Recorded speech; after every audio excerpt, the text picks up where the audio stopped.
شروع اللہ کے نام سے جو بڑا مہربان اور نہایت رحم والا ہے۔ میں نے ایک غریب گھرانے میں آنکھ کھولی۔ میرے ابو ایک بہت بڑے بنگلے میں سیکورٹی گارڈ کی جاب کرتے تھے۔ میں اپنے والدین کی اکلوتی اولاد تھی۔ میں نے ہمیشہ ابو کو چچا کے ساتھ لڑتے جھگڑتے دیکھا تھا۔ میرے چچا بہت عیاش قسم کے آدمی تھے۔ وہ کوئی کام نہیں کرتے تھے۔ ان کے دوست بھی آوارہ اور عیاش تھے۔ سگریٹ پینا، پان کھانا اور تاش کھیلنا سب چچا کے شوق تھے۔ چچا دادی کی بات بھی نہیں سنتے تھے۔ ابو ہمیشہ چچا کو سمجھاتے کہ اپنی بری عادتیں چھوڑ دو، کوئی کام کرو، لیکن چچا پر ابو کی کسی بات کا اثر نہیں ہوتا تھا۔ پھر ایک دن ابو کو فون آیا۔ فون پر کوئی پولیس والا ابو سے کہہ رہا تھا کہ جلدی تھانے پہنچیں، آپ کا بھائی تھانے میں ہے۔ ابو جلدی سے تھانے پہنچے۔ پولیس والے نے ابو کو بتایا کہ چچا اور ان کا دوست شاپ سے موبائل چوری کرتے ہوئے پکڑے گئے اور چچا نے نشہ بھی کیا ہوا تھا۔ ابو نے بہت مشکل سے پیسے اکٹھے کر کے چچا کی ضمانت کروائی اور انہیں گھر لے کر آئے۔ ابو اس دن بہت غصے میں تھے۔ ابو نے چچا سے کہا، گھر سے چلے جاؤ، میں کسی چور اور نشے کرنے والے کو گھر میں نہیں رکھ سکتا۔ ابو اور چچا میں بہت بحث ہوئی اور ابو کا غصے میں چچا پر ہاتھ بھی اٹھ گیا۔ چچا غصے میں گھر سے چلے گئے۔ چچا کو گھر سے گئے ہوئے 2-3 مہینے ہونے کو تھے۔ ایک دن ابو اپنی جاب سے گھر آ رہے تھے کہ راستے میں گاڑی سے ان کی ٹکر ہو گئی اور وہیں پر ان کی موت ہو گئی۔ جب ہمیں ابو کی موت کی اطلاع ملی تو امی تو جیسے پاگل ہی ہو گئی تھی۔ اس صدمے سے دادی کو لکوہ ہو گیا تھا۔ اس وقت میں 12ویں جماعت میں تھی۔ میں نے امی کو بہت مشکل سے سنبھالا۔ ابو کی موت کی خبر سن کر چچا بھی گھر واپس آ گئے۔ ابو کی وفات کو 1 ہفتہ گزر چکا تھا، لیکن چچا گھر سے جانے کا نام نہیں لے رہے تھے۔ پھر ایک دن امی نے چچا سے کہا، آپ گھر سے چلے جائیں، اب آپ کے بھائی بھی اس دنیا میں نہیں رہے ہیں۔ امی کی بات سن کر چچا زور زور سے ہنسنے لگے اور کہنے لگے، تم مجھے گھر سے نکالو گی؟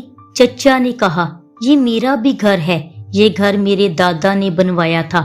چچا نے کہا، اگر تم نے ضد کی تو میں یہ گھر بیچ دوں گا اور تم ماں بیٹی سڑک پر آ جاؤ گی۔ یہ سن کر امی ڈر گئی اور چپ ہو گئی۔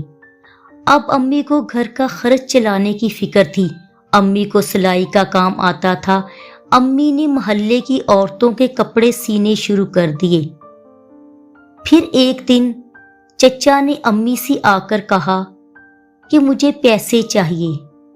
امی نے کہا کہ میں کہاں سے دوں؟ سلائی کے پیسے سے تو گھر کا خرچ بڑی مشکل سے چلتا ہے۔ امی نے چچا سے کہا کہ آپ کوئی کام کریں۔ چچا نے جواب دیا، میں کام کرنے کے لیے پیدا نہیں ہوا اور نہ مجھ سے کام ہوتا ہے۔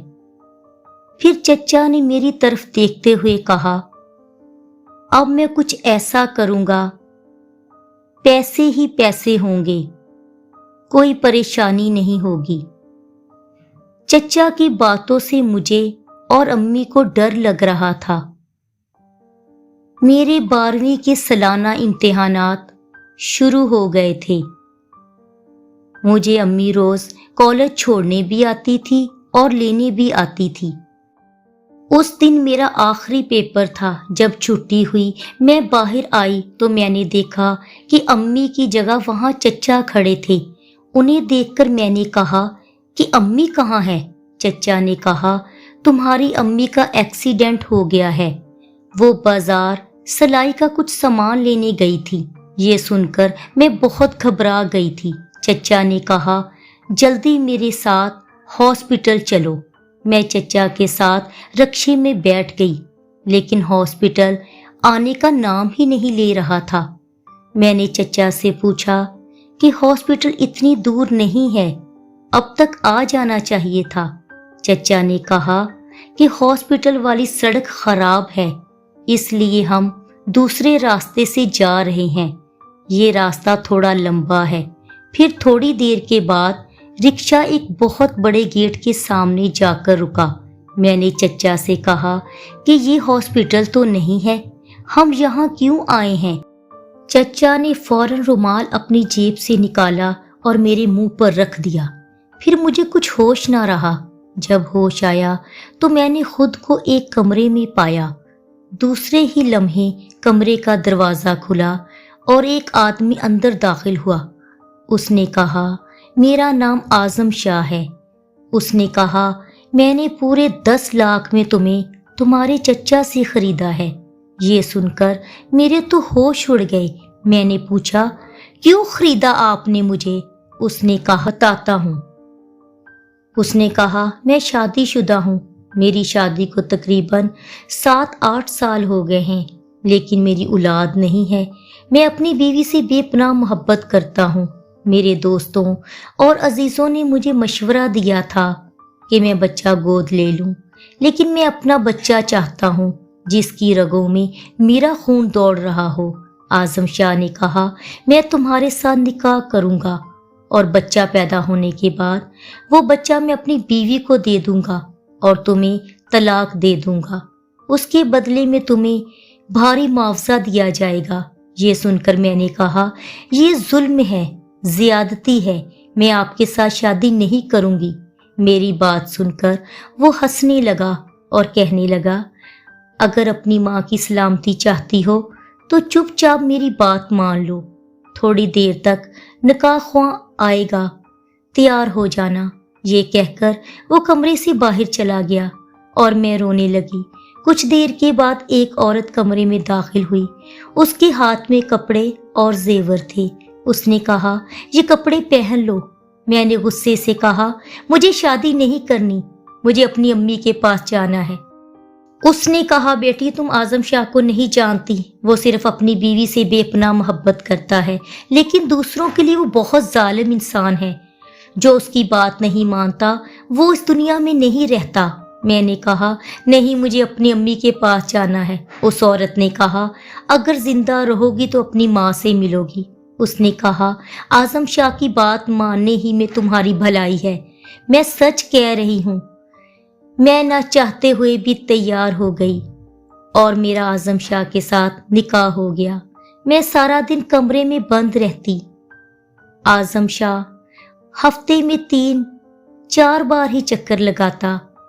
मेरी शादी को 3 साल हो गए थे, लेकिन अभी तक मेरी गोद खाली थी। आजम शाह अक्सर मुझे डॉक्टर के पास लेकर जाता। डॉक्टर हमेशा यही कहते कि सब ठीक है, अल्लाह की मर्जी, आप दुआ करें। एक दिन हम डॉक्टर के पास गए। आजम शाह को किसी का फोन आ गया। वो कमरे से बाहर चला गया। मैंने डॉक्टर से पूछा, क्या मुझ में कोई कमी है? डॉक्टर ने कहा, आप में कोई कमी नहीं है, आप बिल्कुल ठीक हैं। लेकिन मैं समझ चुकी थी कि कमी किस में है। कुछ महीनों के बाद नौकरानी भागती हुई आई और मुझे कहने लगी कि आजम शाह को किसी ने गोली मार दी, उनको अस्पताल लेकर गए हैं। फिर अगले दिन इत्तला मिली कि आजम शाह का इंतकाल हो गया है। मुझे समझ में नहीं आ रहा था कि अब मेरा क्या होगा। फिर आजम शाह की वफात के चंद दिनों के बाद उसकी बीवी मेरे पास आई और कहने लगी, अब तुम आजाद हो। फिर उसने कहा कि आजम ने जिस तरह तुमसे शादी की, मैं उसके लिए तुमसे माफी मांगती हूँ और मेरी तुमसे रिक्वेस्ट है, अगर हो सके तो आजम को भी माफ कर देना। फिर उसने मुझे एक छोटा सा बैग दिया और कहा, इसमें पैसे हैं, रख लो, तुम्हारे काम आएंगे।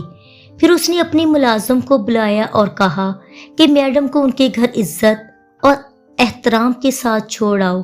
मैंने उनसे कहा, आपका बहुत शुक्रिया। मुलाजिम ने मुझे घर के दरवाजे के आगे उतार दिया।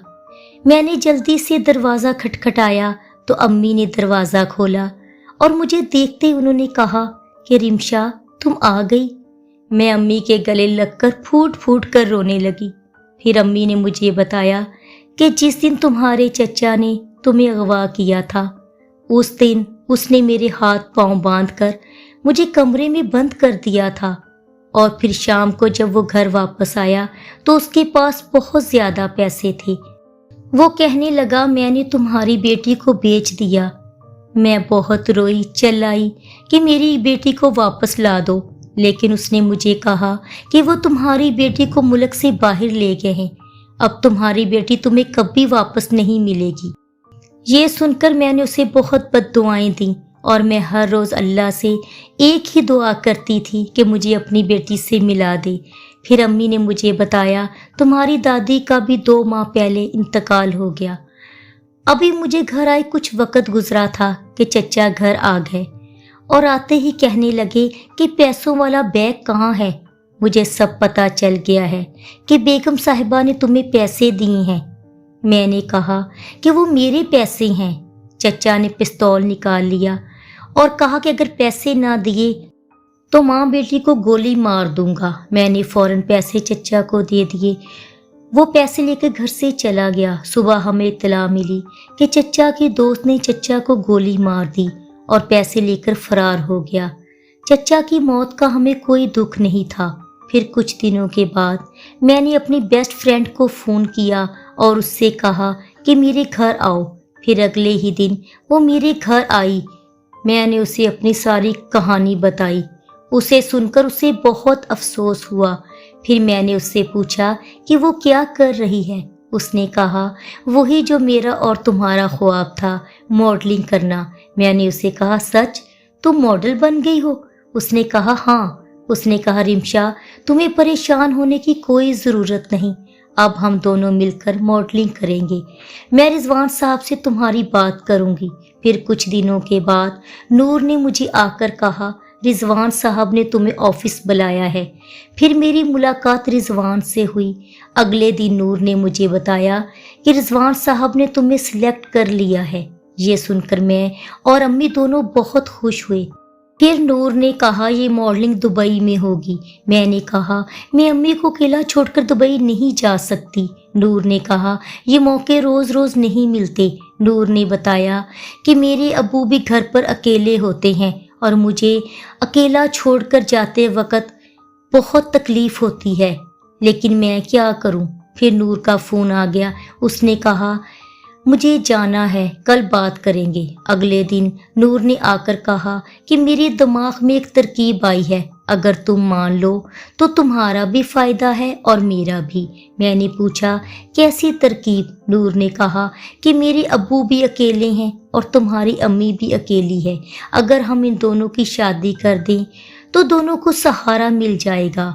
नूर ने कहा कि इस उम्र में हम सफ़र की ज़्यादा ज़रूरत महसूस होती है, क्योंकि हम नौजवान नस्ल के पास इतना टाइम कहाँ कि उनके साथ वक़्त गुजारे।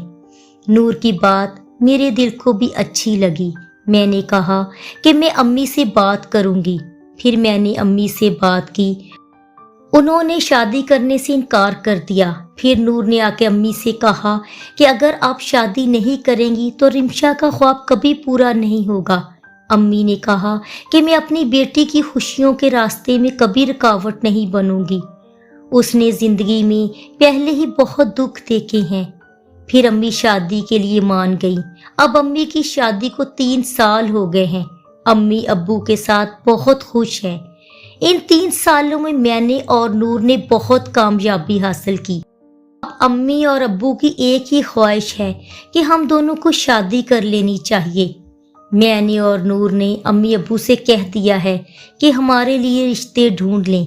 हमारी तरफ से हाँ है और अब हम दोनों अम्मी अब्बू के साथ हंसी खुशी ज़िंदगी गुजार रही हैं। अगर आपको मेरी ये वीडियो पसंद आई हो तो प्लीज़ मेरे चैनल को सब्सक्राइब करें और बेल आइकन के बटन को ज़रूर प्रेस करें ताकि मेरी हर नई वीडियो का नोटिफिकेशन आपको सबसे पहले मिले। शुक्रिया।